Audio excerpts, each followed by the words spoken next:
Hi guys, this is Wireheadking, and today I'm going to be teaching how to make oceans in Blender 2.605. So this is the final render that I made yesterday, and just a quick overview of what we have.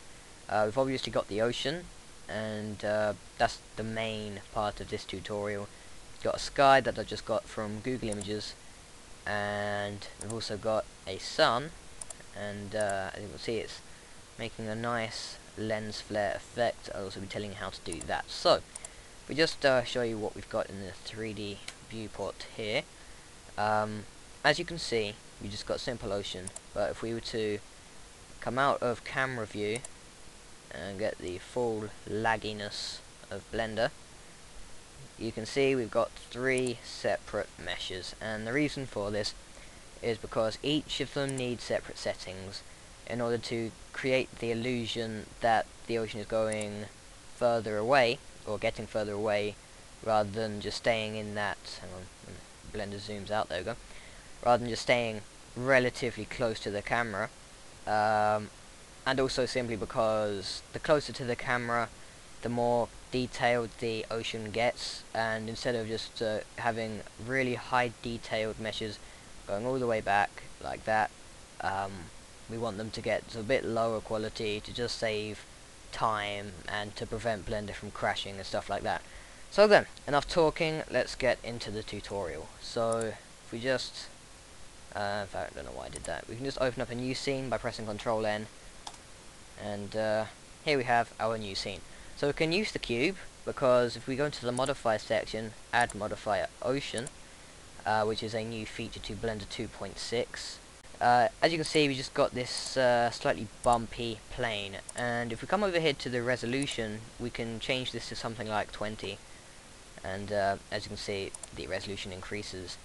I wouldn't go any higher than 30. In fact, Blender could crash now, because it sometimes does, especially because I'm recording. Oh, I might just do it. Alright, it's done it. But that's getting quite high quality. I'm just going to leave this at 20.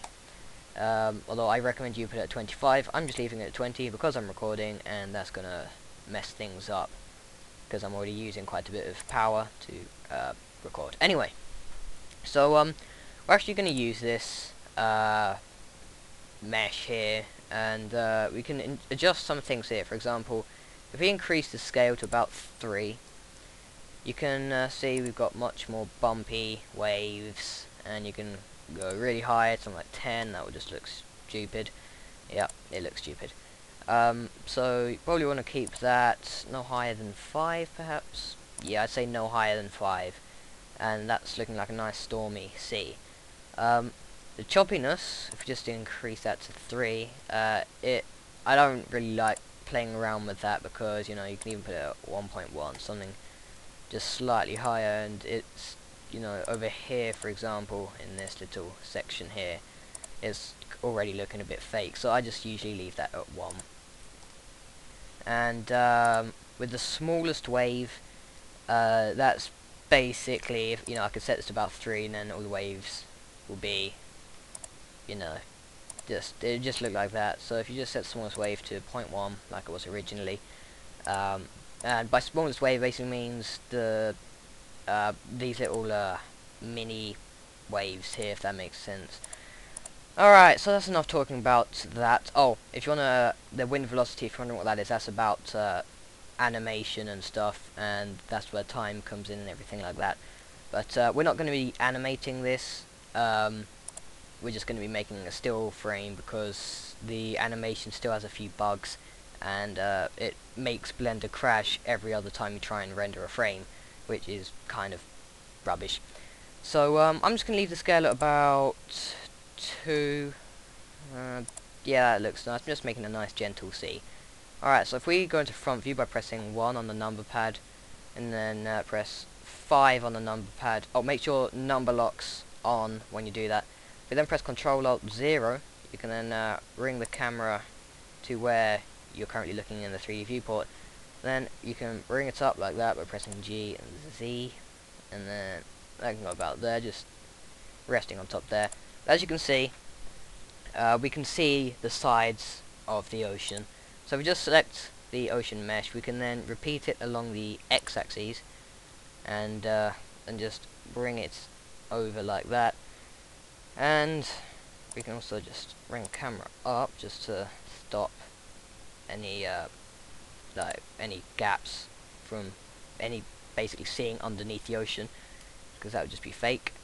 So that's about right for the main up close part of the ocean. So now we're just going to extend it out like this by pressing Shift D on the mesh. It will take some time to duplicate because it's so detailed, or it's got quite a lot of vertices. And then in the ocean thing here, we can then decrease the resolution to about 14, 15, let's just leave it at 15 actually. And then because it's also actually changed the shape of the mesh, you'll see there's a whole load of gaps here. So just bring this down just so that there's no more gaps showing. You can also bring it back a bit just to make it seem like it's all good. Alright then. Alright, there we go. And then of course you need to repeat a bit more. Just set that to 3 and that to 3 maybe, I don't know. Alright then. So you probably noticed when I started increasing the y-axis you couldn't see anything. That's because this ocean is now getting too far away. In fact, maybe we can just decrease the y. It's because basically the ocean is getting too far away from the camera and Blender's deciding to not pick it up. So the way to fix that is to select the camera, come over to the camera options over here and set the end to, set to 400, because we're not going to go any further than that. And you can already see the mesh has come, well, fully appeared again. And we just drag this along. I'm going to need to add another X thing just to keep things real and to stop the edges from showing up. Alright, so there we go. Again, make sure there's no gap, so just bring that down just a little bit further, like that. And there we go. So now we're going to duplicate this and create a really low quality bit of ocean. That's fine because it's further away, so you won't be able to see it as much, especially when we start adding some depth of field on in the compositor. Don't know why that's not moving along. Oh, hang on. Maybe it was moving. Yeah, it was. It's just over here. So sorry about that. I just duplicated the ocean and it seemed to just you know, vanished, but it was actually just moving over there. Anyway, so in the modify section again, we can now decrease the resolution, something really low like 8. I don't usually go anything below 8 because you know, that's getting pretty rubbish. If actually, maybe I can. Maybe set it to no 8. Alright, let's just get it close up again, like that. And then in camera view, just bring that down. And also, of course, need to extend it back quite a bit now. Just something like that will do. And then align it again. And there we go.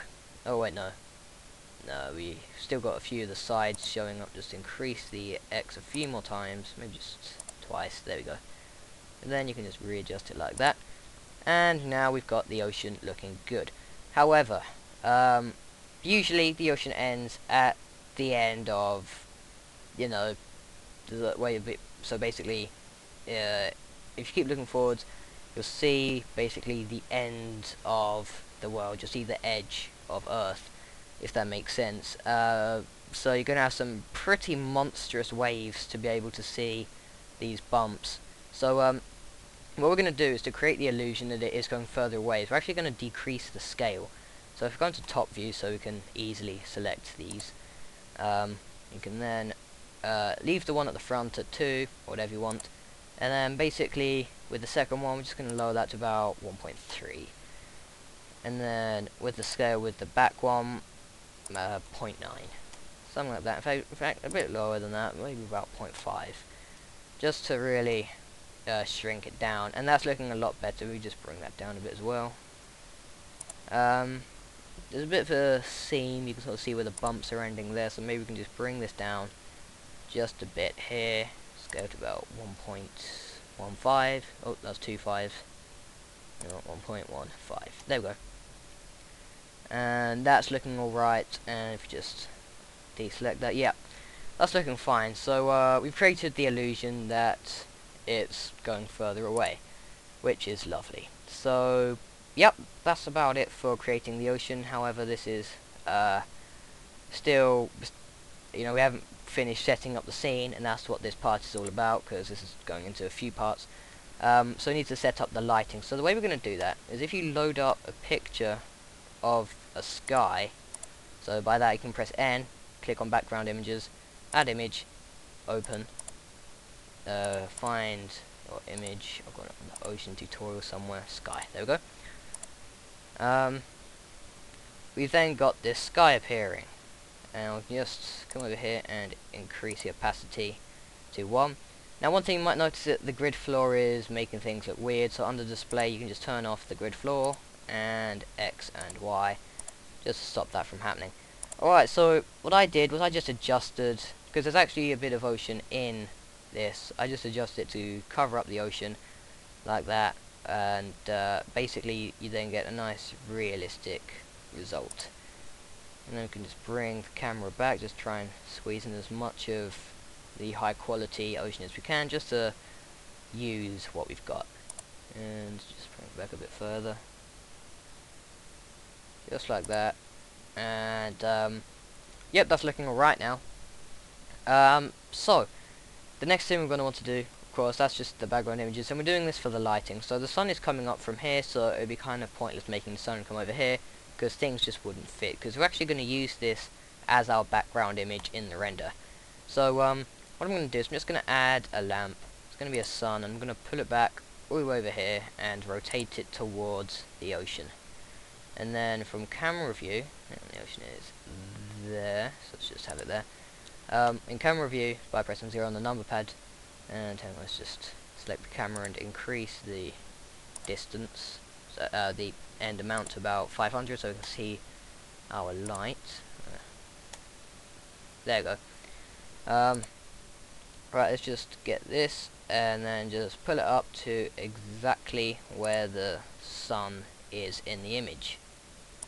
Just like that, just to keep things as realistic as possible. Alright then, so that's it for the setting up our scene.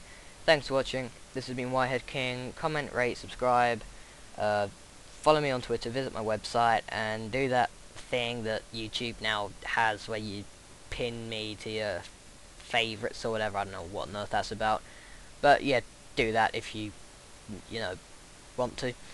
So that's it. This has been Wireheadking. Thanks for watching, and goodbye.